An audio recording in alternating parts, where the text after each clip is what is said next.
ਸਵਾਲ ਐਸਪੀ ਜੀ ਦੇ ਉਹਨਾਂ ਲੋਕਾਂ ਨੂੰ ਵੀ ਪੁੱਛੇ ਜਾਣੇ ਚਾਹੀਦੇ ਨੇ ਕਿ ਇੰਨੀ ਨੇੜੇ ਤੋਂ ਉਹ ਜਿਹੜੀਆਂ ਫੋਟੋਗ੍ਰਾਫਸ ਨੇ ਉਹ ਕਿਹਨੇ ਕਲਿੱਕ ਕਰੀਆਂ ਜੀ ਤੇ ਉੱਥੇ ਜਦੋਂ ਇਹ ਫਸ ਹੀ ਗਏ ਤੇ ਫਿਰ ਉਹਨਾਂ ਨੂੰ ਉਨੀ ਜਲਦੀ ਦੇ ਨਾਲ ਯੂ ਟਰਨ ਕਿਉਂ ਨਹੀਂ ਲਿਆ ਗਿਆ ਜਦੋਂ ਪਤਾ ਲੱਗ ਗਿਆ ਸੀ ਕਿ ਤੁਸੀਂ ਅੱਗੇ ਨਹੀਂ ਜਾ ਸਕਦੇ। ਜਿਹੜੀ ਉਹਨਾਂ ਨੇ ਬਠਿੰਡੇ 에ਅਰਪੋਰਟ ਤੇ ਜਾ ਕੇ ਗੱਲ ਕੀਤੀ ਕਿ ਮੈਂ ਜ਼ਿੰਦਾ ਵਾਪਸ ਆ ਗਿਆ ਹਾਂ ਪਰ ਮੁੱਖ ਮੰਤਰੀ ਨੂੰ ਥੈਂਕ ਯੂ ਕਹਿਣਾ ਉਹ ਤਾਂ ਇਹਨੂੰ ਵੀ ਤੁਸੀਂ ਥੋੜਾ ਜਿਹਾ ਜੇ ਧਿਆਨ ਨਾਲ ਵਾਚੋ ਤੇ ਇਹ ਉਹਨਾਂ ਨੇ ਕਿਉਂ ਕਿਹਾ। ਇਹ ਤੋਂ ਵੀ ਅਗਲੀ ਗੱਲ ਹੈ ਕਿ ਉਹਨਾਂ ਨੇ ਇਹ ਕਿਹਾ ਕਿ ਨਹੀਂ ਕਿਹਾ ਕਿ ਡੀਜੀਪੀ ਨੂੰ ਵੀ ਇੱਕ ਵਾਰ ਸਾਹਮਣੇ ਆ ਕੇ ਸਾਰੀ ਸਥਿਤੀ ਸਪਸ਼ਟ ਕਰਨੀ ਚਾਹੀਦੀ ਹੈ। ਜਿਸ ਤਰੀਕੇ ਦੇ ਨਾਲ ਮੁੱਖ ਮੰਤਰੀ ਚੰਨੀ ਜੀ ਨੇ ਆਪਣੀ ਸਾਰੀ ਸਥਿਤੀ ਸਪਸ਼ਟ ਕੀਤੀ, ਬਹੁਤ ਸਾਰੀਆਂ ਚੰਗੀਆਂ ਗੱਲਾਂ ਉਹਨਾਂ ਨੇ ਕੀਤੀਆਂ, ਬਹੁਤ ਸਾਫ਼ ਸੁਥਰੇ ਤਰੀਕੇ ਦੇ ਨਾਲ ਉਹਨਾਂ ਨੇ ਕਹਾਣੀ ਸਾਰੀ ਪੇਸ਼ ਕੀਤੀ। ਉਹਨਾਂ ਨੇ ਲੋਕਾਂ ਦਾ ਵੀ ਬਚਾਅ ਕੀਤਾ, ਪੰਜਾਬ ਪੁਲਿਸ ਦਾ ਵੀ ਬਚਾਅ ਕੀਤਾ, ਪੰਜਾਬ ਦੇ ਪੱਖ ਤੋਂ ਵੀ ਇਸ ਗੱਲ ਨੂੰ ਸੁਣਿਆ ਵੀ ਤੇ ਰੱਖਿਆ ਵੀ ਤੇ ਦੱਸਿਆ ਵੀ। ਅਸੀਂ ਜਾਣਦੇ ਹਾਂ ਦੁਨੀਆ ਦੇ ਵਿੱਚ ਜਿੱਥੇ ਵੀ ਵੱਡੇ ਵੱਡੇ ਸਮਾਗਮ ਹੁੰਦੇ ਨੇ, ਜਿੱਥੇ ਵੀ ਵੱਡੇ ਵੱਡੇ ਲੋਕ ਜਾਂਦੇ ਨੇ, ਉੱਥੇ ਇਹੋ ਜਿਹੇ ਵਿਰੋਧ ਜਿਹੜੇ ਨੇ ਉਹ ਪੱਕੀ ਗੱਲ ਹੈ ਕਿ ਹੁੰਦੇ ਹੀ ਹਨ। ਚਾਹੇ ਕੋਈ ਵੀ ਲੋਕ ਹਨ, ਉਹਨਾਂ ਲਈ ਬਹੁਤੀ ਸਿਕਿਉਰਿਟੀ ਦੀ ਲੋੜ ਨਹੀਂ ਹੋਣੀ ਚਾਹੀਦੀ ਜੀ।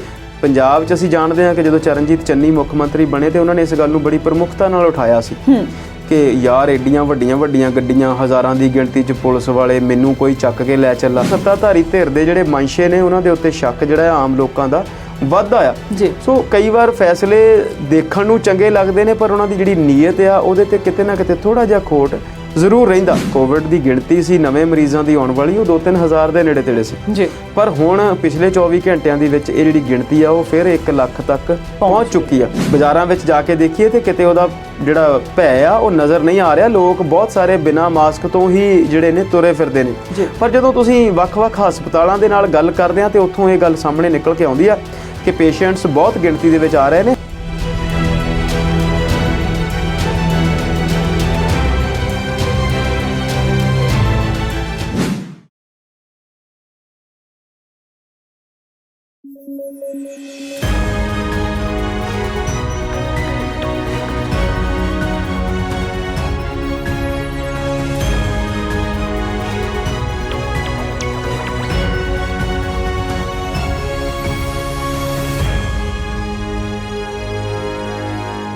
ਸਤਿ ਸ਼੍ਰੀ ਅਕਾਲ। ਪੰਜਾਬੀ ਨੈਸ਼ਨਲ ਟੀਵੀ ਦੇਖ ਰਹੇ ਸਾਰੇ ਦਰਸ਼ਕਾਂ ਦਾ ਸਵਾਗਤ ਹੈ। ਖਬਰਾਂ ਦੀ ਖਬਰ ਲੈਣ ਲਈ ਲੈ ਕੇ ਹਾਜ਼ਰ ਹਾਂ ਜੀ ਪ੍ਰੋਗਰਾਮ ਵਿਚਾਰ ਚਰਚਾ। ਪ੍ਰਧਾਨ ਮੰਤਰੀ ਨਰਿੰਦਰ ਮੋਦੀ ਦੀ ਸੁਰੱਖਿਆ ਕੁਤਾਹੀ ਦੇ ਮਾਮਲੇ ਤੇ ਸਿਆਸਤ ਤਾਂ ਪੱਕੀ ਹੀ ਹੋਈ ਹੈ ਤੇ ਇਹ ਮਾਮਲਾ ਹੁਣ ਸੁਪਰੀਮ ਕੋਰਟ ਪਹੁੰਚ ਚੁੱਕਾ ਹੈ। ਇਸ ਬਾਰੇ ਅਸੀਂ ਵਿਸਥਾਰ ਨਾਲ ਚਰਚਾ ਕਰਾਂਗੇ। ਉਧਰ ਕੋਰੋਨਾ ਦੇ ਨਵੇਂ ਵੇਰੀਐਂਟ ਓਮਿਕਰੋਨ ਨੇ ਦੇਸ਼ ਦੁਨੀਆ ਦੇ ਵਿੱਚ ਫਿਰ ਤੋਂ ਤਰਥੱਲੀ ਮਚਾ ਦਿੱਤੀ ਹੈ ਤੇ ਇਸ ਦੇ ਮਾਮਲੇ ਹੁਣ ਵੱਧਦੇ ਹੀ ਜਾ ਰਹੇ ਨੇ। ਕਜ਼ਾਕਿਸਤਾਨ ਦੇ ਵਿੱਚ ਹਿੰਸਾ ਹੋ ਗਈ ਹੈ। ਭਾਰਤ ਦਾ ਮਿੱਤਰ ਦੇਸ਼ ਹੈ ਕਜ਼ਾਕਿਸਤਾਨ, ਜਿਸ ਦੇ ਵਿੱਚ ਹਿੰਸਾ ਹੋਈ ਹੈ। ਇਹਨਾਂ ਤੇ ਕੁਝ ਹੋਰ ਮੁੱਦਿਆਂ ਤੇ ਚਰਚਾ ਕਰਾਂਗੇ ਤੇ ਚਰਚਾ ਕਰਨ ਲਈ ਮੇਰੇ ਨਾਲ ਨੇ ਜੀ ਸਾਡੇ ਮਾਹਿਰ ਮਹਿਮਾਨ ਅੰਮ੍ਰਿਤਪਾਲ ਸ਼ਰਮਾ ਜੀ। ਸਤਿ ਸ਼੍ਰੀ ਅਕਾਲ ਸਰ, ਸਵਾਗਤ ਹੈ। ਸਤਿ ਸ਼੍ਰੀ ਅਕਾਲ ਹਰਪ੍ਰੀਤ ਜੀ, ਬਹੁਤ-ਬਹੁਤ ਸ਼ੁਕਰੀਆ ਜੀ। ਸ਼ਰਮਾ ਜੀ, ਸਭ ਤੋਂ ਪਹਿਲਾਂ ਜੇ ਅਸੀਂ ਗੱਲ ਕਰ ਲਈਏ ਮੌਸਮ ਦੀ, ਤਾਂ ਮੌਸਮ ਬਹੁਤ ਖਰਾਬ ਚੱਲ ਰਿਹਾ। ਨਹੀਂ, ਖਰਾਬ ਨਹੀਂ, ਮੌਸਮ ਠੀਕ ਹੈ ਜੀ। ਸਰਦੀਆਂ ਦੇ ਵਿੱਚ ਬਾਰਿਸ਼ ਜਿਹੜੀ ਆ 1-2 ਵਾਰ ਜ਼ਰੂਰ ਹੋਣੀ ਚਾਹੀਦੀ ਆ।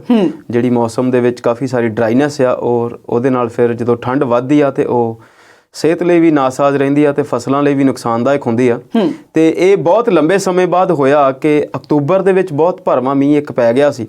ਉਸ ਤੋਂ ਬਾਅਦ ਆਸਾਰ ਲੱਗਦੇ ਸੀ ਕਿ ਸਰਦੀ ਜਿਹੜੀ ਆ ਬਹੁਤ ਅੱਛੀ ਜਾਵੇਗੀ ਤੇ ਉਹ ਜਿਹਨੂੰ ਅਸੀਂ ਪੰਜਾਬੀ 'ਚ ਕਹਿੰਦੇ ਹਾਂ ਕਿ ਸੁੱਕੀ ਠੰਡ ਨਹੀਂ ਹੋਵੇਗੀ। ਬਿਲਕੁਲ। ਪਰ ਨਵੰਬਰ ਤੇ ਦਸੰਬਰ ਦੋਨੋਂ ਮਹੀਨੇ ਕੋਈ 10-15 ਸਾਲ ਦੇ ਗੈਪ ਤੋਂ ਬਾਅਦ ਅਜਿਹੇ ਗੁਜ਼ਰੇ ਨੇ ਕਿ ਇੱਕ ਵੀ ਬਾਰਿਸ਼ ਜਿਹੜੀ ਆ ਉਹ ਨਹੀਂ ਹੋਈ। ਪਰ ਨਵੇਂ ਸਾਲ ਦੇ ਪਹਿਲੇ ਹਫ਼ਤੇ ਦੇ ਵਿੱਚ ਕਾਫੀ ਚੰਗੀ ਬਰਸਾਤ ਜਿਹੜੀ ਉਹ ਲਗਭਗ ਸਾਰੇ ਹੀ ਉੱਤਰੀ ਭਾਰਤ ਵਿੱਚ ਦੇਖਣ ਨੂੰ ਮਿਲੀ ਆ। ਹਾਂ, ਤੁਸੀਂ ਇਦਾਂ ਕਹਿ ਸਕਦੇ ਆ ਕਿ ਬਰਸਾਤ ਮੋਦੀ ਸਾਹਿਬ ਤੇ ਆਏ ਸੀ ਤੇ ਉਹ ਬਿਨਾਂ ਕੁਝ ਬੋਲੇ ਚਲੇ ਗਏ। ਬਿਲਕੁਲ, ਮੈਂ ਇਹ ਕਹਿਣਾ ਚਾਹ ਰਹੀ ਸੀ ਹੁਣ ਤੁਹਾਨੂੰ ਕਿ ਬਰਸਾਤ ਹੈ ਜਿਹੜੀ ਮੌਸਮ ਖਰਾਬ, ਮੇਰੇ ਕਹਿਣ ਦਾ ਮਤਲਬ ਇਹ ਸੀ ਕਿ ਬੇਸ਼ੱਕ ਇਹ ਮੌਸਮ ਫਸਲਾਂ ਦੇ ਲਈ ਇਹੋ ਜਿਹਾ ਮੀਂਹ ਬਹੁਤ ਵਧੀਆ ਰਿਹਾ, ਪਰ ਪੰਜਾਬ ਦੀ ਜਿਹੜੀ ਰਾਜਨੀਤੀ ਹੈ ਇਸ ਦੇ ਵਿੱਚ ਮੌਸਮ ਨੇ ਕੁਝ ਖਰਾਬੀ ਕਰ ਦਿੱਤੀ ਹੈ। ਨਰਿੰਦਰ ਮੋਦੀ ਜਦੋਂ ਪੰਜਾਬ ਦੇ ਵਿੱਚ ਆਏ ਤਾਂ ਇਸ ਮੌਸਮ ਦੇ ਕਰਕੇ ਹੀ ਉਹਨਾਂ ਨੇ ਜਿਹੜਾ ਹਵਾਈ ਰਸਤਾ ਉਹ ਛੱਡ ਕੇ ਉਹ ਸੜਕੀ ਰਸਤਾ ਅਖਤਿਆਰ ਕਰ ਲਿਆ ਤੇ ਉਸ ਤੋਂ ਬਾਅਦ ਇੰਨਾ ਵਿਵਾਦ ਖੜਾ ਹੋ ਗਿਆ ਤੇ ਸੁਪਰੀਮ ਕੋਰਟ ਦੇ ਵਿੱਚ ਵੀ ਇਹ ਮਾਮਲਾ ਪਹੁੰਚ ਗਿਆ ਹੈ। ਕੀ ਕਹਿਣਾ ਚਾਹੋਗੇ? ਬਿਲਕੁਲ ਜੀ, ਪ੍ਰਧਾਨ ਮੰਤਰੀ ਦਾ ਦੌਰਾ ਬਹੁਤ ਚਿਰਾਂ ਤੋਂ ਉਡੀਕਿਆ ਜਾ ਰਿਹਾ ਸੀ। ਉਹ ਆਏ ਤੇ ਬਿਨਾਂ ਦੌਰਾ ਕੀਤਿਆਂ ਸੜਕ ਰਸਤੇ ਤੋਂ ਹੀ ਵਾਪਸ ਚਲੇ ਗਏ ਜੀ। ਪਰ ਬੱਦਲ ਜਿਹੜੇ ਆਏ ਕਿ ਤੇ ਬੜੇ ਤਰੀਕੇ ਦੇ ਨਾਲ ਬਾਰਿਸ਼ ਹੋ ਰਹੀ ਆ। ਪ੍ਰਧਾਨ ਮੰਤਰੀ ਦੇ ਦੌਰੇ ਦੀ ਗੱਲ ਕਰੀਏ ਤੇ ਜਿਵੇਂ ਜਿਵੇਂ ਇਹ ਘਟਨਾ ਜਿਹੜੀ ਆ ਉਹਦੀਆਂ ਪਰਤਾਂ ਖੁੱਲ੍ਹਦੀਆਂ ਜਾਣਗੀਆਂ, ਬਹੁਤ ਸਾਰੀਆਂ ਚੀਜ਼ਾਂ ਸਾਡੇ ਸਾਹਮਣੇ ਆਉਂਦੀਆਂ ਜਾਣਗੀਆਂ ਜੀ। ਬਹੁਤ ਸਾਰੀਆਂ ਚੀਜ਼ਾਂ ਆ ਰਹੀਆਂ ਨੇ ਤੇ ਬਹੁਤ ਸਾਰੀਆਂ ਹੋਰ ਵੀ ਆਉਣਗੀਆਂ। ਵੀਡੀਓਜ਼ ਕੁਝ ਵੱਖਰੇ ਵੱਖਰੇ ਪਹਿਲੂਆਂ ਤੋਂ ਵੱਖਰੇ ਵੱਖਰੇ ਐਂਗਲਸ ਤੋਂ ਸਾਹਮਣੇ ਆ ਰਹੀਆਂ ਨੇ। ਬਿਲਕੁਲ ਬਹੁਤ ਸਾਰੀਆਂ ਹੋਰ ਜਾਣਕਾਰੀਆਂ ਵੀ ਸਾਹਮਣੇ ਆ ਰਹੀਆਂ ਨੇ। ਪ੍ਰਧਾਨ ਮੰਤਰੀ ਸਾਹਿਬ ਆਮ ਤੌਰ ਤੇ ਵੱਡੇ ਕਾਫਲੇ ਨਾਲ ਸਫ਼ਰ ਕਰਦੇ ਨੇ ਤੇ ਅਸੀਂ ਜਾਣਦੇ ਹਾਂ ਕਿ ਜਿਹੜੇ Z+ ਵਹੀਕਲਸ ਹੁੰਦੇ ਨੇ ਉਹਨਾਂ ਦੇ ਵਿੱਚ ਇੱਕੋ ਤਰੀਕੇ ਦੇ ਕਈ ਸਾਰੇ ਵਹੀਕਲ ਹੁੰਦੇ ਨੇ, ਇੱਕੋ ਰੰਗ ਦੇ, ਇੱਕੋ ਵੰਨਗੀ ਦੇ, ਉਹੀ ਮਾਡਲ ਦੀਆਂ ਬਹੁਤ ਸਾਰੀਆਂ ਕਾਰਾਂ ਹੁੰਦੀਆਂ ਨੇ। ਪਰ ਇੱਥੇ ਉਹ ਇੱਕ ਹੀ ਕਾਲੇ ਰੰਗ ਦੀ ਫੋਰਚੂਨਰ 'ਚ ਨਜ਼ਰ ਆਏ, ਹਾਲਾਂਕਿ ਬਾਕੀ ਵਹੀਕਲਸ ਕਾਫੀ ਸੀਗੇ ਨਾਲ। ਪਰ ਇਹ ਗੱਲ ਸਮਝ ਨਹੀਂ ਆਈ ਕਿ ਉਹ ਉਸੇ ਇੱਕ ਵਹੀਕਲ ਦੇ ਵਿੱਚ ਕਿਉਂ ਸੀ ਜੀ। ਤੇ ਆਮ ਤੌਰ ਤੇ ਜਿਹੜੇ VIP ਨੇ ਜਾਂ VVIP ਨੇ ਪ੍ਰੋਟੋਕਾਲ ਦੇ ਅਧੀਨ ਉਹ ਫਰੰਟ ਸੀਟ ਤੇ ਸਫ਼ਰ ਨਹੀਂ ਕਰਦੇ, ਉਹ ਪਿੱਛੇ ਬੈਠੇ ਹੋਣੇ ਚਾਹੀਦੇ ਨੇ। ਪਰ ਪ੍ਰਧਾਨ ਮੰਤਰੀ ਫਰੰਟ ਸੀਟ ਤੇ ਵੀ ਬੈਠੇ ਸੀ।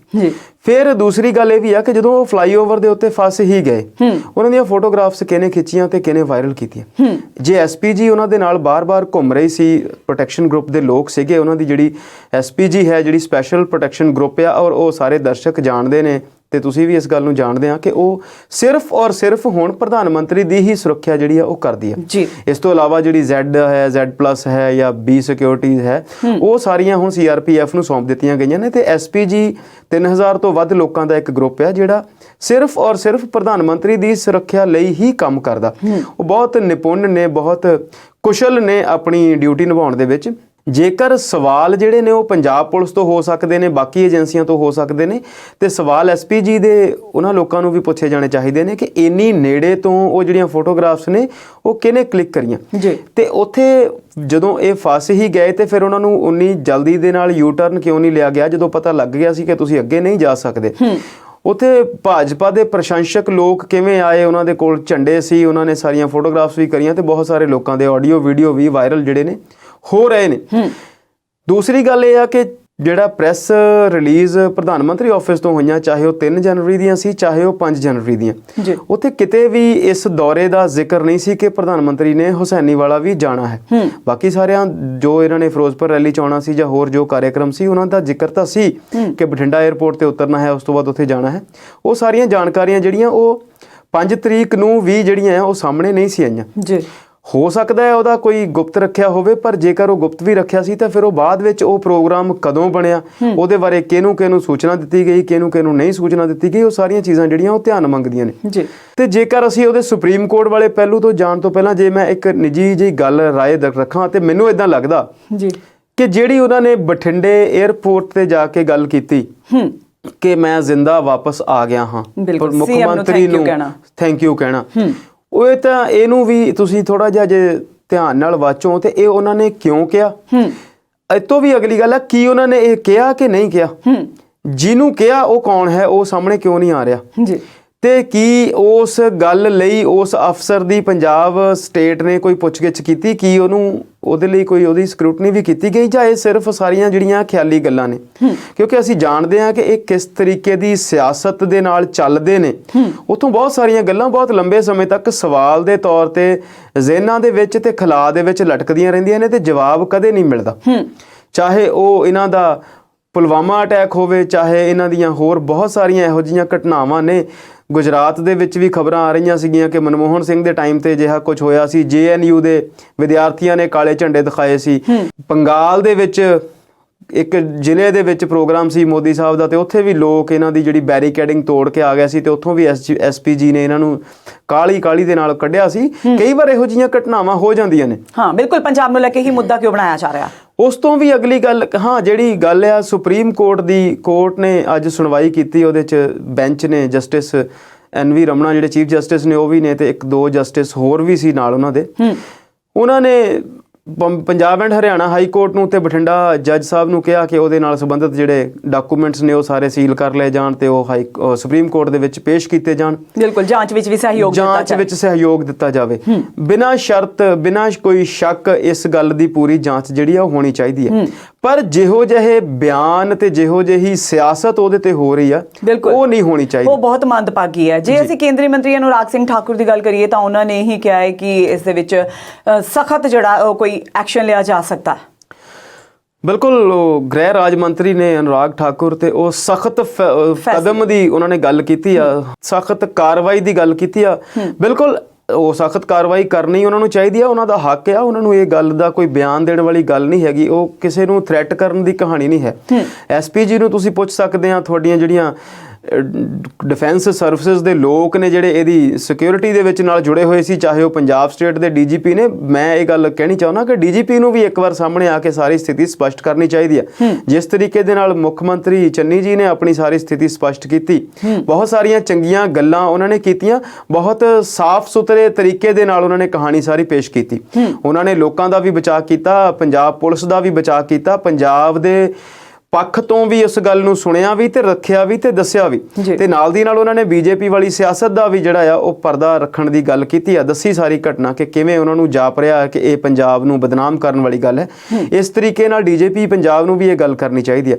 ਤੇ ਜਿਹੜੇ ਅਨੁਰਾਗ ਠਾਕੁਰ ਸਖਤ ਫੈਸਲੇ ਦੀ ਗੱਲ ਕਰ ਰਹੇ ਨੇ, ਬਿਲਕੁਲ ਠੀਕ ਹੈ। ਜੇ ਉਹਨਾਂ ਨੂੰ ਲੱਗਦਾ ਹੈ ਕਿ ਕੋਈ ਪੰਜਾਬ ਦੇ ਉੱਤੇ ਕੋਈ ਐਕਸ਼ਨ ਲੈਣ ਵਾਲੀ ਗੱਲ ਆ ਤੇ ਉਹ ਆਜ਼ਾਦ ਨੇ ਇਸ ਮਸਲੇ ਲਈ। ਕੇਂਦਰ ਦੀਆਂ ਸਰਕਾਰਾਂ ਸਮੇਂ-ਸਮੇਂ ਤੇ ਬਹੁਤ ਸਾਰੇ ਸਟੇਟਾਂ ਨਾਲ ਇਹੋ ਜਿਹੇ ਫੈਸਲੇ ਲੈਂਦੀਆਂ ਰਹੀਆਂ ਨੇ। ਜੇ ਉਹਨਾਂ ਨੂੰ ਲੱਗਦਾ ਹੈ ਕਿ ਇੱਥੇ ਕੁਝ ਪੰਜਾਬ ਸਰਕਾਰ ਵੱਲੋਂ ਕੋਈ ਵੱਡੀ ਊਣਤਾਈ ਹੋਈ ਆ ਜਾਂ ਪੰਜਾਬ ਦੇ ਲੋਕਾਂ ਦਾ ਕੋਈ ਉਹਦੇ 'ਚ ਯੋਗਦਾਨ ਹੈ ਤੇ ਉਹ ਸਖਤ ਫੈਸਲੇ ਲੈ ਸਕਦੇ ਨੇ। ਜੀ ਬਿਲਕੁਲ ਸ਼ਰਮਾ ਜੀ, BBC ਦੀ ਇੱਕ ਰਿਪੋਰਟ ਮੈਂ ਦੇਖ ਰਹੀ ਸੀ ਜਿਹਦੇ ਵਿੱਚ ਉਹਨਾਂ ਨੇ ਕਿਹਾ ਕਿ ਉਹਨਾਂ ਨੇ ਉੱਥੇ ਧਰਨਾ ਲਗਾ ਕੇ ਬੈਠੇ ਇੱਕ ਆਗੂ ਦੇ ਨਾਲ, ਕਿਸਾਨ ਦੇ ਨਾਲ ਗੱਲ ਕੀਤੀ ਹੈ, ਤੇ ਜਿਹਦੇ ਵਿੱਚ ਉਹ ਬਲਦੇਵ ਸਿੰਘ ਜ਼ੀਰਾ ਨਾਮ ਦੇ ਨੇ, ਜਿਨ੍ਹਾਂ ਨੇ ਇਹ ਕਿਹਾ ਹੈ ਕਿ ਉਹਨਾਂ ਨੂੰ ਤੇ ਇਹ ਪਤਾ ਵੀ ਨਹੀਂ ਸੀ ਕਿ ਇਸ ਰਸਤੇ ਤੋਂ ਪ੍ਰਧਾਨ ਮੰਤਰੀ ਆ ਰਹੇ ਨੇ।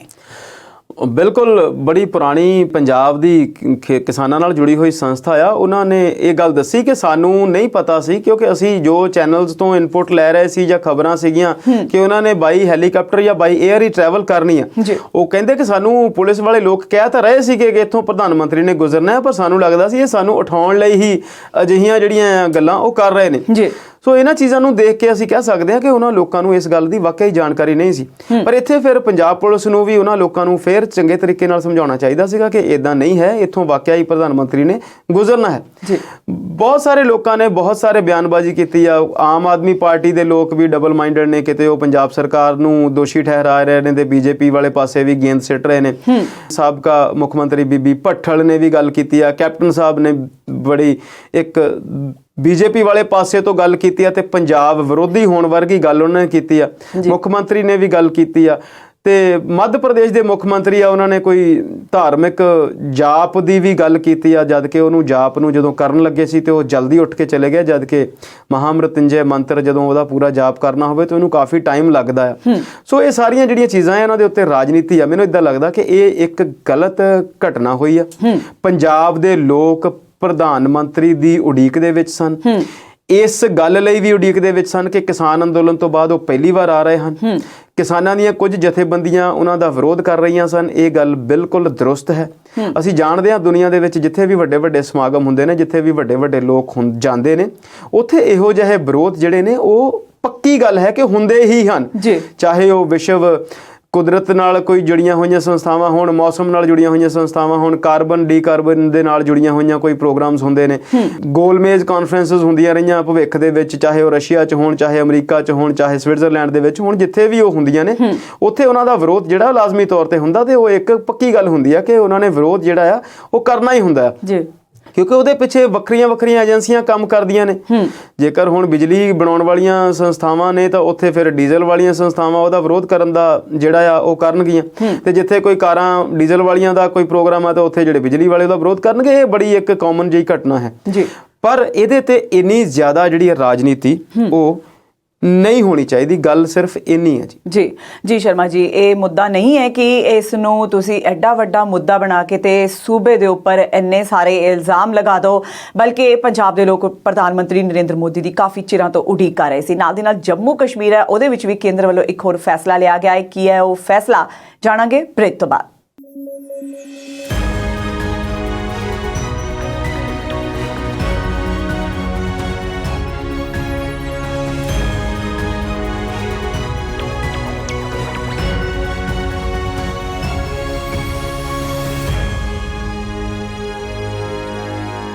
ਬ੍ਰੇਕ ਤੋਂ ਬਾਅਦ ਸਵਾਗਤ ਹੈ।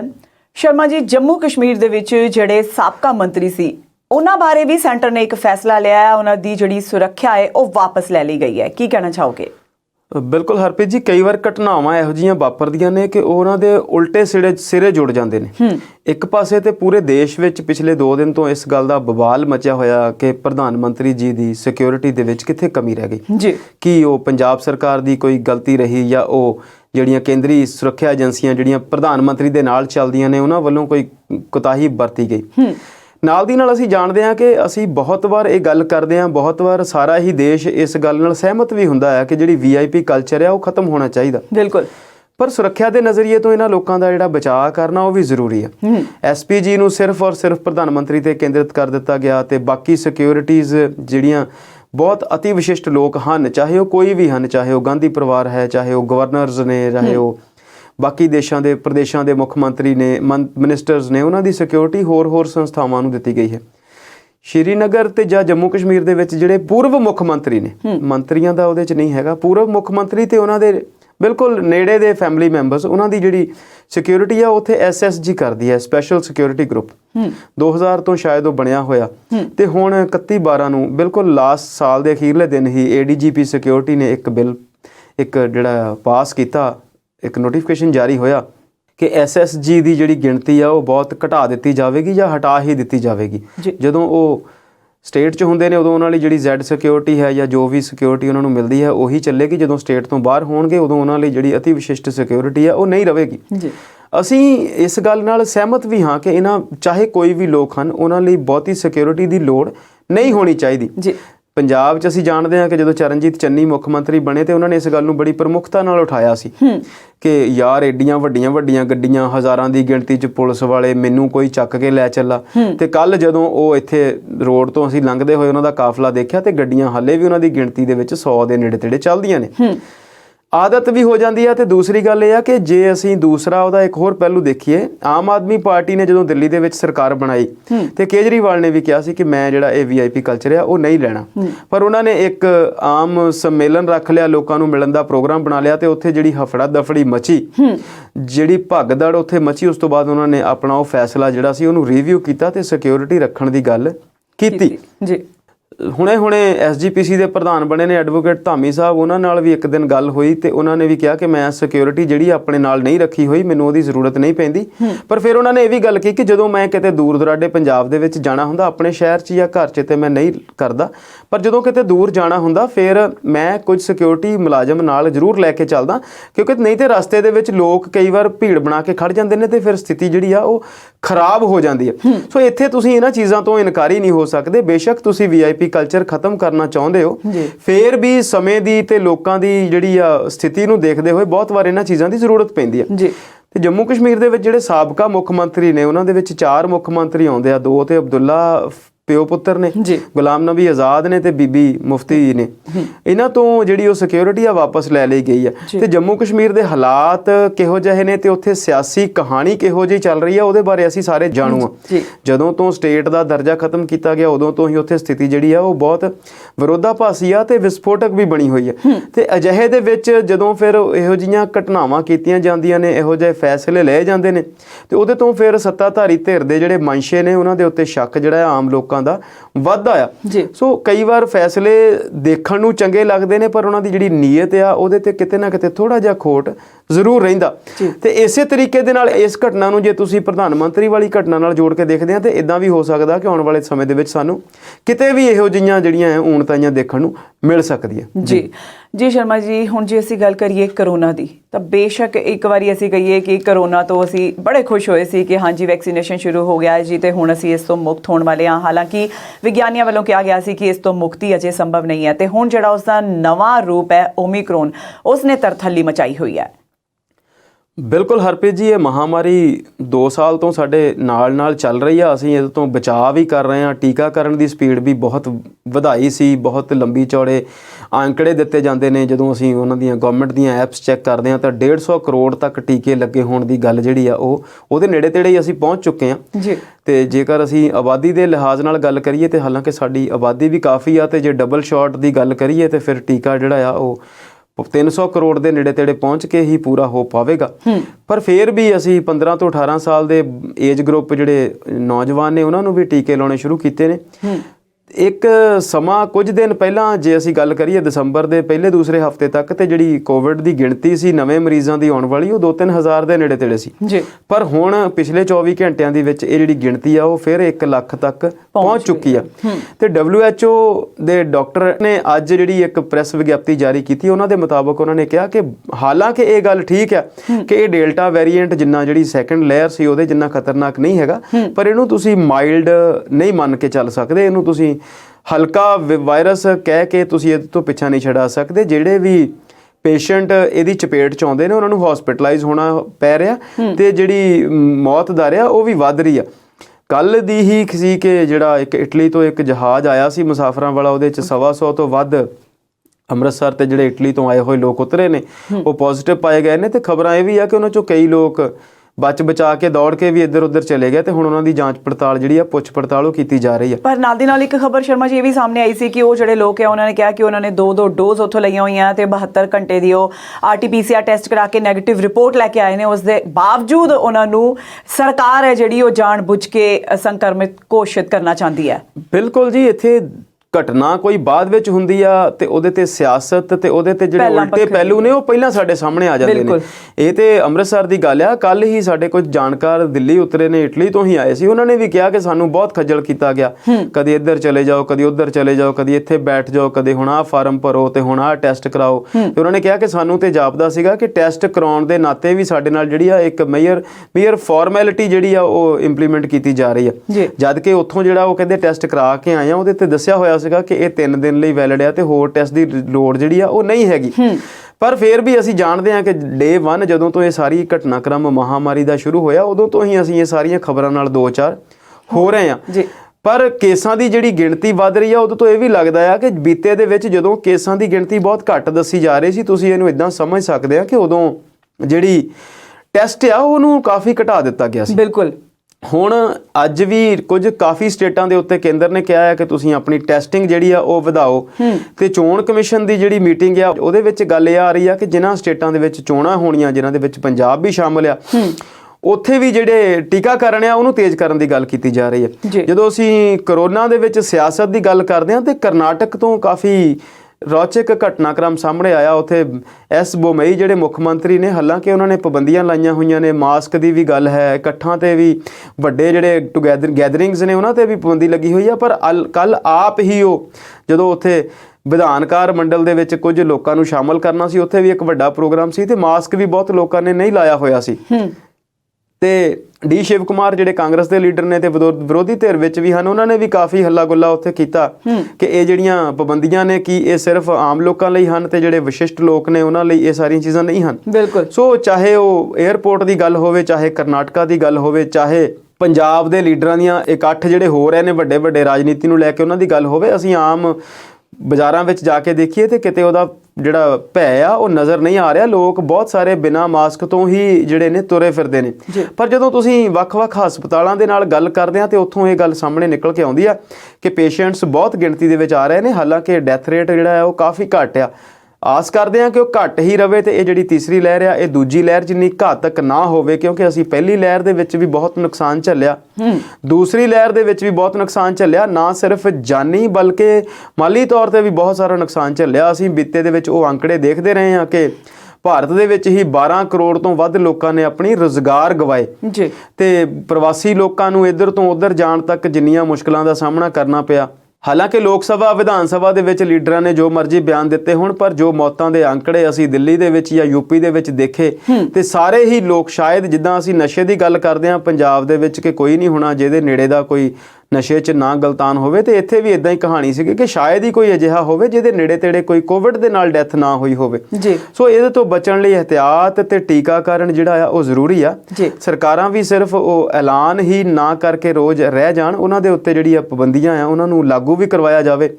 ਤੇ ਜਿੱਦਾਂ WHO ਦੀ ਗੱਲ ਆ, ਕ੍ਰਿਟਿਸਿਜ਼ਮ ਕਈ ਵਾਰ ਉਹਦਾ ਵੀ ਕਰਦੇ ਆ ਕਿਉਂਕਿ ਅਸੀਂ ਜਾਣਦੇ ਹਾਂ ਕਿ ਉਹਦੇ 'ਚ ਵੀ ਬਹੁਤ ਵਾਰ ਵੱਡੀਆਂ ਜਿਹੜੀਆਂ ਦਵਾਈਆਂ ਵਾਲੀਆਂ ਕੰਪਨੀਆਂ ਆ ਉਹਨਾਂ ਦਾ ਹਸਤਕਸ਼ੇਪ, ਉਹਨਾਂ ਦਾ ਦਖਲ ਉਹਦੇ 'ਚ ਰਹਿੰਦਾ ਹੈ ਤੇ ਉਹਦੀਆਂ ਰਿਪੋਰਟਾਂ ਦੇ ਵਿੱਚ ਵੀ ਅਸੀਂ ਬਹੁਤ ਵਾਰ ਊਣਤਾਈਆਂ ਦੇਖਦੇ ਹਾਂ।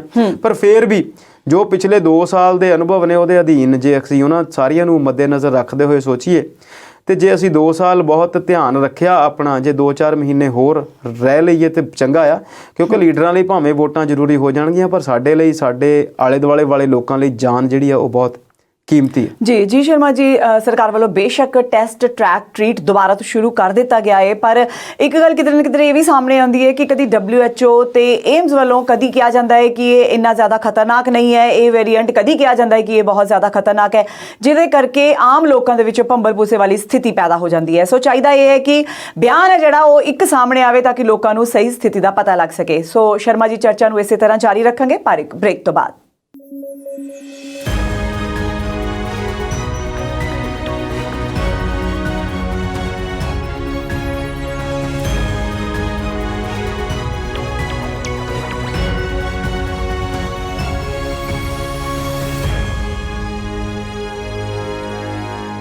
ਬ੍ਰੇਕ ਤੋਂ ਬਾਅਦ ਆਪਣੇ ਦਰਸ਼ਕਾਂ ਨੂੰ ਜੀ ਆਇਆਂ ਨੂੰ ਆਖਦੇ ਹਾਂ। ਸ਼ਰਮਾ ਜੀ, ਗੱਲ ਕਰੀਏ ਪੰਜਾਬ ਦੀ। ਪੰਜਾਬ ਬਹੁਤ ਖੂਬਸੂਰਤ ਹੈ, ਟੂਰਿਜ਼ਮ ਦੇ ਨਾਲ ਇੱਥੇ ਬਹੁਤ ਸਾਰੀਆਂ ਚੀਜ਼ਾਂ ਵੀ ਨੇ, ਬਹੁਤ ਸਾਰੀਆਂ ਥਾਵਾਂ ਵੀ ਨੇ, ਤੇ ਹੁਣ ਇਸ ਦੇ ਵਿੱਚ ਟੂਰਿਜ਼ਮ ਨੂੰ ਉਭਾਰਨ ਲਈ ਪੰਜਾਬ ਦੇ ਵਣ ਤੇ ਜੰਗਲਾਤ ਮੰਤਰੀ ਸੰਗਤ ਸਿੰਘ ਗਿੱਲ ਜੀ ਆ ਜਿਹੜੇ, ਉਹਨਾਂ ਨੇ ਹੁਸ਼ਿਆਰਪੁਰ ਦੇ ਵਿੱਚ ਇੱਕ ਨਵਾਂ ਉਪਰਾਲਾ ਕੀਤਾ ਹੈ। ਕੀ ਕਹਿਣਾ ਚਾਹੋਗੇ? ਬਿਲਕੁਲ ਜੀ, ਪੰਜਾਬ ਬਹੁਤ ਖੂਬਸੂਰਤ ਹੈ, ਤੇ ਜਦੋਂ ਅਸੀਂ ਸੈਰ ਸਪਾਟੇ ਦੀ ਗੱਲ ਕਰਦੇ ਹਾਂ ਤੇ ਸਾਡੇ ਜਿੰਨੇ ਵੀ ਇੱਥੋਂ ਲੋਕ ਬਾਹਰ ਗਏ ਹੋਏ ਨੇ, ਪਹਿਲਾਂ ਤੇ ਉਹ ਵੱਖਰੇ ਵੱਖਰੇ ਸਮੇਂ ਤੇ ਇੱਥੇ ਆਉਂਦੇ ਰਹਿੰਦੇ ਨੇ ਜੀ, ਤੇ ਦੇਸ਼ ਦੁਨੀਆ ਤੋਂ ਬਹੁਤ ਸਾਰੇ ਲੋਕ ਹੋਰ ਵੀ ਪੰਜਾਬ ਆਉਂਦੇ ਨੇ। ਜਦੋਂ ਉਹ ਭਾਰਤ ਆਉਂਦੇ ਨੇ ਤੇ ਉਹ ਪੰਜਾਬ ਵੀ ਆਉਂਦੇ ਨੇ, ਬਿਲਕੁਲ, ਚਾਹੇ ਉਹਨਾਂ ਨੇ ਜੰਮੂ ਕਸ਼ਮੀਰ ਜਾਣਾ ਹੋਵੇ, ਚਾਹੇ ਪਾਕਿਸਤਾਨ ਵਾਲੇ ਬਾਰਡਰ ਨੂੰ ਦੇਖਣ ਜਾਣਾ ਹੋਵੇ। ਇੱਥੇ ਟੂਰਿਜ਼ਮ ਦੀਆਂ ਬਹੁਤ ਸਾਰੀਆਂ ਵੰਨਗੀਆਂ ਨੇ। ਮੈਡੀਕਲ ਟੂਰਿਜ਼ਮ ਬਹੁਤ ਪ੍ਰਫੁੱਲਤ ਹੋਇਆ ਹੈ, ਸਾਡੇ ਇੱਥੇ ਡਾਕਟਰਸ ਜਾਂ ਹਸਪੀਟਲਸ ਬਹੁਤ ਚੰਗੇ ਨੇ ਤੇ ਬਾਹਰੋਂ ਕਾਫੀ ਲੋਕ ਇਲਾਜ ਲਈ ਵੀ ਇੱਥੇ ਆਉਂਦੇ ਨੇ। ਰਿਲੀਜੀਅਸ ਟੂਰਿਜ਼ਮ ਹੈ, ਚਾਹੇ ਉਹ ਮੰਦਿਰ ਨੇ, ਗੁਰਦੁਆਰੇ ਨੇ, ਸ਼੍ਰੀ ਦਰਬਾਰ ਸਾਹਿਬ ਹੈ, ਤੇ ਵੈਸ਼ਨੋ ਦੇਵੀ ਨੂੰ ਜਾਣ ਲਈ ਵੀ ਰਸਤਾ ਪੰਜਾਬ ਤੋਂ ਹੋ ਕੇ ਜਾਂਦਾ ਹੈ, ਦੁਰਗਿਆਣਾ ਮੰਦਿਰ ਹੈ। ਤੇ ਰਿਲੀਜੀਅਸ ਟੂਰਿਜ਼ਮ ਦੀ ਵੀ ਕਾਫੀ ਜਿਹੜੀ ਹੈ, ਨੈਚੁਰਲ ਟੂਰਿਜ਼ਮ ਜਾਂ ਕੁਦਰਤੀ ਸੈਰ ਸਪਾਟਾ ਜਿਹੜਾ ਹੈ, ਉਹਦੇ ਲਈ ਵੀ ਕਾਫੀ ਸੰਭਾਵਨਾਵਾਂ ਹਨ, ਪਰ ਉਹਨਾਂ ਤੇ ਕੰਮ ਅਸੀਂ ਬੀਤੇ 'ਚ ਕਈ ਵਾਰ ਗੱਲ ਕੀਤੀ ਹੈ ਕਿ ਘੱਟ ਹੋਇਆ। ਇਹ ਜਿਹੜੀ ਤੁਸੀਂ ਹੁਣ ਗੱਲ ਕਰਦੇ ਆ ਹੁਸ਼ਿਆਰਪੁਰ ਤੋਂ ਹਿਮਾਚਲ ਵਾਲੇ ਪਾਸੇ ਨੂੰ, ਜਿਹੜਾ ਇੱਕ ਸਾਡਾ ਕੰਢੀ ਦਾ ਇਲਾਕਾ, ਉੱਥੇ ਇੱਕ ਈਕੋ ਟੂਰਿਜ਼ਮ ਹੱਬ ਜਿਹੜੀ ਆ ਬਣਾਈ ਆ, ਉਹ ਬਹੁਤ ਹੀ ਖੂਬਸੂਰਤ ਇਲਾਕਾ ਆ। ਅਸੀਂ ਉਹਨੂੰ ਕਈ ਵਾਰ ਦੇਖਿਆ, ਉੱਥੇ ਉਹਨੂੰ ਅਸੀਂ ਕੁੱਕਾਨੇਟ ਦੀ ਖੱਡ ਵੀ ਕਹਿੰਦੇ ਆ। ਉਹ 5 ਕਿਲੋਮੀਟਰ ਦਾ ਟਰੈਕ ਹੈ, ਜਿੱਥੇ ਸੜਕ ਤਾਂ ਹੈ ਪਰ ਉਹਦੇ 'ਚ ਆਮ ਤੌਰ ਤੇ ਜਿਹੜਾ ਪਾਣੀ ਆ ਉਹ ਵਗਦਾ ਰਹਿੰਦਾ, ਬਿਲਕੁਲ, ਤੇ ਉਹਦੇ ਆਲੇ ਦੁਆਲੇ ਬਾਂਸ ਦੀ ਜਿਹੜੀ ਇੱਕ ਛੱਤ ਟਾਈਪ ਬਣੀ ਹੋਈ ਹੈ, ਇੰਜ ਲੱਗਦਾ ਜਿੱਦਾਂ ਉਹ ਤੁਸੀਂ ਇੱਕ ਕੁਦਰਤੀ ਤੌਰ ਤੇ ਤੁਸੀਂ ਕਿਸੇ ਸੁਰੰਗ ਚੋਂ ਜਾ ਰਹੇ ਆ। ਨਾਲ ਹੀ ਦੇਰੀਆਂ ਤੋਂ ਜਿਹੜਾ ਥਾਣੇ ਵਾਲੇ ਪਾਸੇ ਨੂੰ 7 ਕਿਲੋਮੀਟਰ ਦਾ ਰੇਤ ਵਾਲਾ ਟਰੈਕ ਆ, ਉਹ ਤੁਹਾਨੂੰ ਇਦਾਂ ਲੱਗਦਾ ਹੀ ਨਹੀਂ ਕਿ ਤੁਸੀਂ ਪੰਜਾਬ 'ਚ ਹੋ। ਇਦਾਂ ਦੀਆਂ ਬਹੁਤ ਸਾਰੀਆਂ ਉੱਥੇ ਨਾਲ ਦੀ ਨਾਲ ਥਾਣਾ ਦੇ ਵਿੱਚ ਇੱਕ ਜਿਹੜੀ ਝੀਲ ਹੈ, ਰਿਜ਼ਰਵਾਇਰ ਬਣਿਆ ਹੋਇਆ ਜਿਹੜਾ, ਉਹ ਵੀ ਬਹੁਤ ਖੂਬਸੂਰਤ ਆ। ਉੱਥੇ ਇਹਨਾਂ ਨੇ ਟੈਂਟ ਵਗੈਰਾ ਲਾ ਕੇ ਹੋਰ ਕਾਫੀ ਸਾਰੀਆਂ ਫੈਸਿਲਿਟੀਜ਼ ਬਣਾ ਕੇ ਤੇ ਇੱਕ ਇਕੋ ਟੂਰਿਜ਼ਮ ਹੱਬ ਡਿਵੈਲਪ ਕੀਤੀ ਆ। ਕਈ ਵਾਰ ਅਸੀਂ ਦੇਖਦੇ ਹਾਂ ਕਿ ਬਹੁਤ ਸਾਰੀਆਂ ਚੀਜ਼ਾਂ ਬਣਾ ਲਈਆਂ ਜਾਂਦੀਆਂ, ਪਰ ਉਹਨਾਂ ਦੇ ਸਾਂਭ ਸੰਭਾਲ ਦੇ ਉੱਤੇ ਬਹੁਤ ਸਾਰੀਆਂ ਚੀਜ਼ਾਂ ਜਿਹੜੀਆਂ ਆ ਉਹ ਮੁੜ ਕੇ ਐਵੇਂ ਪਈਆਂ ਰਹਿੰਦੀਆਂ ਨੇ। ਬਿਲਕੁਲ, ਕਮੀ ਰਹਿ ਜਾਂਦੀ ਹੈ। ਜੇਕਰ ਇਹਨਾਂ ਦਾ ਧਿਆਨ ਰੱਖਿਆ ਜਾਵੇ ਤੇ ਇਹ ਬਹੁਤ ਚੰਗੇ ਤਰੀਕੇ ਦੇ ਨਾਲ ਡਿਵੈਲਪ ਕੀਤੀਆਂ ਜਾ ਸਕਦੀਆਂ ਨੇ।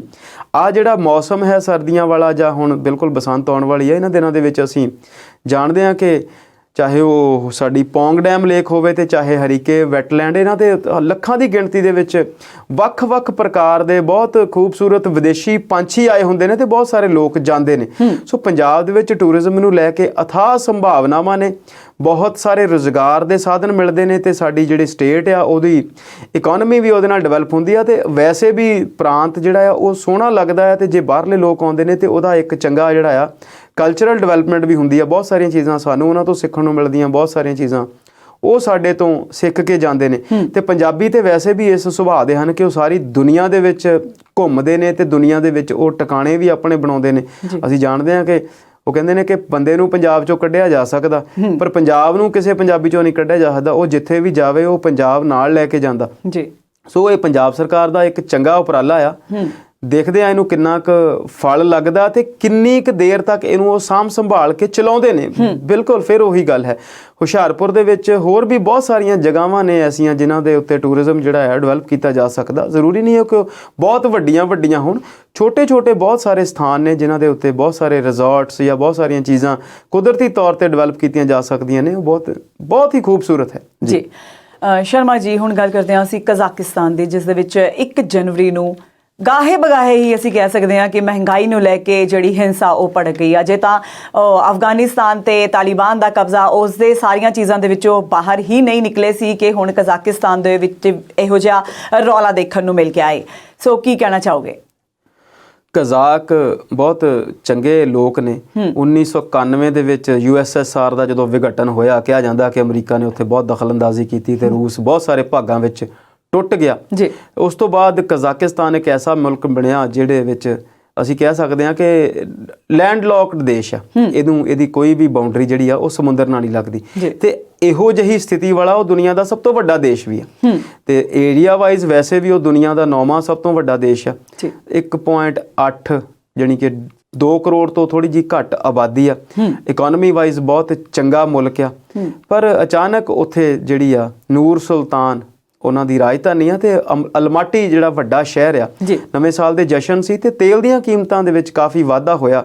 ਉਹਨੂੰ ਦੇਖਦੇ ਹੋਏ ਉੱਥੇ ਜਿਹੜੀ ਆ ਹਿੰਸਾ ਭੜਕ ਗਈ। ਪਰ ਵਿਰੋਧ ਪ੍ਰਦਰਸ਼ਨ ਜਿਹੜਾ ਆ ਉਹ ਹਿੰਸਕ ਹੋ ਗਿਆ। ਉਹਦੇ 'ਚ ਉਹਨਾਂ ਨੇ ਅਲਮਾਟੀ ਦੇ ਮੇਅਰ ਦੇ ਦਫ਼ਤਰ ਨੂੰ ਵੀ ਅੱਗ ਲਾ ਦਿੱਤੀ। 12 ਤੋਂ ਵੱਧ ਪੁਲਿਸ ਵਾਲੇ ਵੀ ਮਾਰ ਦਿੱਤੇ ਗਏ। ਇੱਕ ਦੀ ਹੱਤਿਆ ਤਾਂ ਸਿਰ ਵੱਢ ਕੇ ਕੀਤੀ ਗਈ ਤੇ ਕਈ ਦਰਜਨ ਤੋਂ ਜ਼ਿਆਦਾ ਲੋਕ ਜਿਹੜੇ ਆ ਉਹ ਵੀ ਉਹਦੇ ਵਿੱਚ ਮਾਰੇ ਗਏ ਤੇ ਬਹੁਤ ਸਾਰੇ ਲੋਕਾਂ ਦੇ ਜ਼ਖਮੀ ਹੋਣ ਦੀ ਵੀ ਖਬਰ ਹੈ। ਰਾਸ਼ਟਰਪਤੀ ਦੇ ਘਰ ਦੇ ਅੱਧੇ ਹਿੱਸੇ ਨੂੰ ਵੀ ਫੂਕ ਦਿੱਤਾ ਗਿਆ। ਬਿਲਕੁਲ। ਕਾਸਮ ਜ਼ੋਮਾਰਟ ਟੋਕਾਯੇਵ ਰਸ਼ੀਅਨ ਨਾਮ ਆ ਉਹਨਾਂ ਦਾ, ਉਹ ਰਾਸ਼ਟਰਪਤੀ ਨੇ ਉੱਥੇ 3 ਸਾਲ ਤੋਂ ਹੀ ਨੇ। ਉਸ ਤੋਂ ਪਹਿਲਾਂ ਨੂਰ ਸੁਲਤਾਨ ਨਜ਼ਰਬਾਯੇਵ ਜਿਹੜੇ ਆ ਉਹ ਬਹੁਤ ਲੰਬਾ ਸਮਾਂ ਰਾਸ਼ਟਰਪਤੀ ਰਹੇ ਉੱਥੇ ਤੇ ਬਹੁਤ ਸਾਰੀ ਜਿਹੜੀ ਹਿੰਸਾ ਆ ਹੋਈ। ਜਦੋਂ ਅਸੀਂ ਕਜ਼ਾਕਿਸਤਾਨ ਦੀ ਗੱਲ ਕਰਦੇ ਹਾਂ ਤੇ ਇੱਥੇ ਵੀ ਬੜੀ ਤਰ੍ਹਾਂ ਦੇ ਲੋਕ ਰਹਿੰਦੇ ਨੇ। ਜ਼ਿਆਦਾ ਆਬਾਦੀ ਜਿਹੜੀ ਆ 72% ਤੋਂ ਵੀ ਵੱਧ ਆਬਾਦੀ ਮੁਸਲਿਮ ਆ ਤੇ 23% ਲੋਕ ਜਿਹੜੇ ਨੇ ਉੱਥੇ ਕ੍ਰਿਸਚੀਅਨ ਭਾਈਚਾਰੇ ਦੇ ਰਹਿੰਦੇ ਨੇ। 4-5% ਲੋਕਾਂ ਦੀ ਗਿਣਤੀ ਜੇਕਰ ਜਿੱਦਾਂ ਅਸੀਂ ਉਹਦੀ ਸਰਚ ਕਰਦੇ ਸੀ ਤੇ ਉਹ ਲਿਖਿਆ ਸੀ ਕਿ ਉਹ ਲੋਕ ਨੇ ਜਿਨ੍ਹਾਂ ਦਾ ਕੋਈ ਧਰਮ ਨਹੀਂ। ਸੋ ਬਹੁਤ ਸਾਰੇ ਲੋਕ ਅਜਿਹੇ ਨੇ ਜਿਹੜੇ ਕਿ ਆਪਣੇ ਆਪ ਨੂੰ ਨਾਸਤਿਕ ਕਹਿੰਦੇ ਨੇ ਪਰ ਉੱਥੇ ਬੜੇ ਸ਼ਾਂਤੀ ਤਰੀਕੇ ਨਾਲ ਰਹਿੰਦੇ ਨੇ। 5% ਲੋਕ ਹੋਰ ਵੀ ਸਨ ਜਿਨ੍ਹਾਂ ਦਾ ਵੱਖ-ਵੱਖ ਧਰਮਾਂ ਨੂੰ ਮੰਨਣ ਵਾਲੇ ਲੋਕ ਸੀ।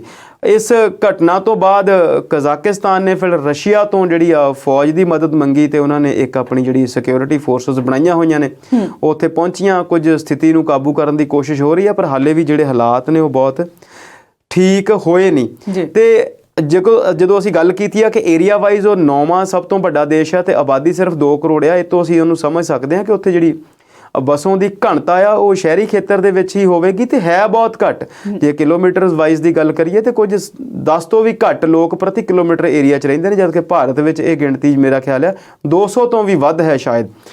ਸੋ ਆਸ ਕਰਦੇ ਹਾਂ ਕਿ ਸਾਡੇ ਖਿੱਤੇ ਦੇ ਵਿੱਚ ਇਹੋ ਜਿਹੀਆਂ ਘਟਨਾਵਾਂ ਨਹੀਂ ਹੋਣੀਆਂ ਚਾਹੀਦੀਆਂ। ਪਰ ਇੱਕ ਗੱਲ ਹੋਰ ਵੀ ਆ ਕਿ ਲੋਕ ਸਜਗ ਨੇ। ਹਾਲਾਂਕਿ ਬਾਅਦ ਵਿੱਚ ਉਹ ਹਿੰਸਾ ਜ਼ਰੂਰ ਭੜ ਗਈ ਪਰ ਪਹਿਲਾਂ ਉਹਨਾਂ ਦਾ ਜਿਹੜਾ ਪ੍ਰਦਰਸ਼ਨ ਸੀ ਉਹ ਮਹਿੰਗਾਈ ਨੂੰ ਲੈ ਕੇ ਹੀ ਸੀ।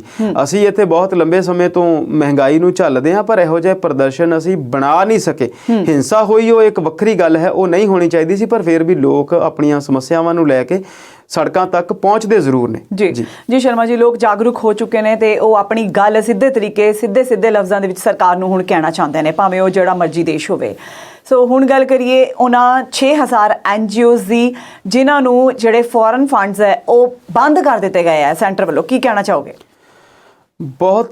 ਕੁਝ ਕੁ ਹਫ਼ਤੇ ਪਹਿਲਾਂ ਇਹ ਖਬਰ ਆਈ ਸੀ ਕਿ ਜਿਹੜਾ ਈਸਾਈ ਮਿਸ਼ਨਰੀਜ਼ ਦੇ ਫੰਡ ਨੇ ਉਹ ਰੋਕੇ ਗਏ ਨੇ ਤੇ ਉਦੋਂ ਲੱਗਾ ਸੀਗਾ ਕਿ ਮਦਰ ਟਰੇਸਾ ਵਾਲਾ ਬਣਾਇਆ ਗਿਆ ਜਿਹੜਾ ਮਿਸ਼ਨਰੀਜ਼ ਆਫ ਚੈਰਿਟੀ ਆ ਉਹਦੇ ਤੇ ਕੋਈ ਪ੍ਰੋਬਲਮ ਹੈ। ਪਰ ਹੁਣ ਅੱਜ ਜਿਹੜੀ ਖਬਰ ਨਿਕਲ ਕੇ ਆਈ ਹੈ ਕਿ ਉਹਦੇ ਵਿੱਚ ਸਿਰਫ ਮਿਸ਼ਨਰੀਜ਼ ਦਾ ਹੀ ਨਹੀਂ ਹੈ, 6000 ਤੋਂ ਵੀ ਵੱਧ ਜਿਹੜੀਆਂ NGOs ਨੇ ਉਹਨਾਂ ਦੇ ਜਿਹੜੇ ਰਿਨਿਊਵਲ ਨੇ ਫੋਰਨ ਫੰਡਸ ਨੂੰ ਲੈ ਕੇ, ਜਿਹੜਾ ਇੱਕ FCRA ਕਰਕੇ ਐਕਟ ਆਉਂਦਾ ਹੈ, ਫੋਰਨ ਕੰਟਰੀਬਿਊਸ਼ਨ ਰੈਗੂਲੇਸ਼ਨ ਐਕਟ, ਉਹਦੇ ਅਧੀਨ ਜਿਹੜੀ ਸਾਲਾਨਾ ਰਿਨਿਊਵਲ ਕਰਾਉਣੀ ਹੁੰਦੀ NGO ਨੇ ਉਹ ਜਿਹੜੀਆਂ 6000 ਤੋਂ ਵੱਧ ਜਿਹੜੀਆਂ ਨਹੀਂ ਹੋਈਆਂ। ਜਦੋਂ ਮਿਨਿਸਟਰੀ ਆਫ ਫੋਰਨ ਅਫੇਅਰਸ ਦੀ ਕਹਿੰਦੀ ਆ ਕਿ ਸਾਡੇ ਕੋਲ ਹੋਮ ਮਿਨਿਸਟਰੀ ਕਹਿੰਦੀ ਆ ਕਿ ਸਾਡੇ ਕੋਲ ਐਪਲੀਕੇਸ਼ਨਸ ਆਈਆਂ ਹੀ ਬਹੁਤ ਘੱਟ ਨੇ, NGOs ਕਹਿੰਦੇ ਨੇ ਕਿ ਉਹਨਾਂ ਨੇ ਐਪਲੀਕੇਸ਼ਨ ਦਿੱਤੀਆਂ ਪਰ ਸਰਕਾਰ ਨੇ ਉਹ ਹੋਲਡ ਕਰ ਲਈਆਂ। ਉਹਨਾਂ ਦੇ ਵਿੱਚ ਤਿਰੂਪਤੀ ਬਾਲਾ ਜਿਹੜਾ ਇੱਕ ਧਾਰਮਿਕ ਸੰਸਥਾਨ ਹੈ, ਸ਼ਿਰੜੀ ਮੰਦਿਰ ਟਰੱਸਟ ਜਿਹੜਾ ਸਾਈਂ ਧਾਮ ਫਾਊਂਡੇਸ਼ਨ ਹੈ ਉਹਦਾ ਵੀ ਨਾਮ ਹੈ, ਹੋਰ ਬਹੁਤ ਸਾਰੀਆਂ ਛੋਟੀਆਂ ਵੱਡੀਆਂ NGOs ਜਿਹੜੀਆਂ ਉਹਦੇ ਵਿੱਚ ਹਨ। ਸਾਨੂੰ ਯਾਦ ਆ ਕਿ ਬੀਤੇ ਦਿਨੀ ਪ੍ਰਧਾਨ ਮੰਤਰੀ ਨੇ ਸ਼੍ਰੀ ਦਰਬਾਰ ਸਾਹਿਬ ਵਾਲੀ ਜਿਹੜੀ SGPC ਹੈ ਕਮੇਟੀ ਉਹਨੂੰ ਇਸ ਟੈਕਸ ਤੋਂ ਮਾਫ ਕਰ ਦਿੱਤਾ ਸੀ।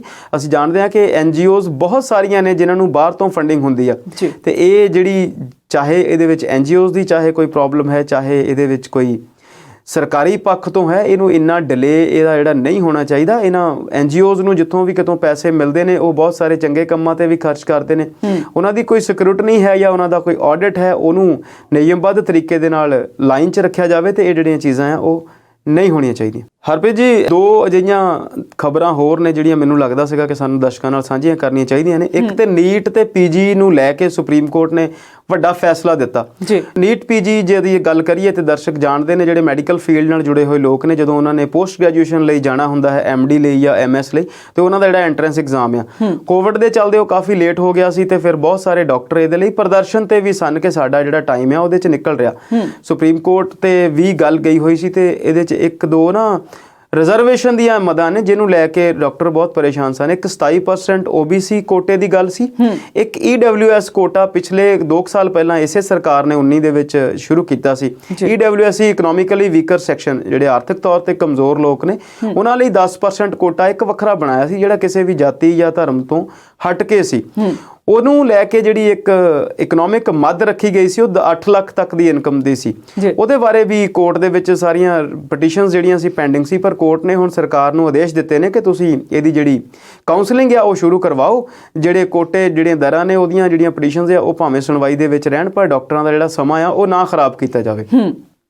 ਇਸੇ ਤਰੀਕੇ ਇੱਕ CSIR ਤੇ NGRI council for industrial research ਤੇ ਨੈਸ਼ਨਲ ਜੀਓਫਿਜ਼ਿਕਸ ਰਿਸਰਚ ਇੰਸਟੀਚਿਊਟ ਨੇ ਹੈਦਰਾਬਾਦ ਦੇ ਵਿੱਚ ਇੱਕ ਓਪਨ ਦੇ ਵਿੱਚ ਜਿਹੜਾ ਆ ਉਹ ਮਿਊਜ਼ੀਅਮ ਸ਼ੁਰੂ ਕੀਤਾ, ਜਿਹੜਾ ਕਿ ਪੱਥਰਾਂ ਵਾਲਾ ਹੈ, ਜਿਹਨੂੰ ਅਸੀਂ ਕਹਿੰਦੇ ਆ ਕਿ ਸਟੋਨ ਯੁੱਗ ਦਾ ਇੱਕ ਮਿਊਜ਼ੀਅਮ ਸ਼ੁਰੂ ਕੀਤਾ ਓਪਨ, ਜਿਹਦੇ ਵਿੱਚ ਖਾਸ ਗੱਲ ਇਹ ਸੀ ਕਿ ਉਹਦੇ 'ਚ 3.3 ਬਿਲੀਅਨ ਸਾਲ ਤੋਂ ਲੈ ਕੇ 55 ਮਿਲੀਅਨ ਸਾਲ ਤੱਕ ਪੁਰਾਣੀਆਂ ਜਿਹੜੀਆਂ ਚਟਾਨਾਂ ਨੇ ਜਾਂ ਪੱਥਰ ਨੇ ਜਿਹੜੇ ਰੱਖੇ ਹੋਏ ਨੇ।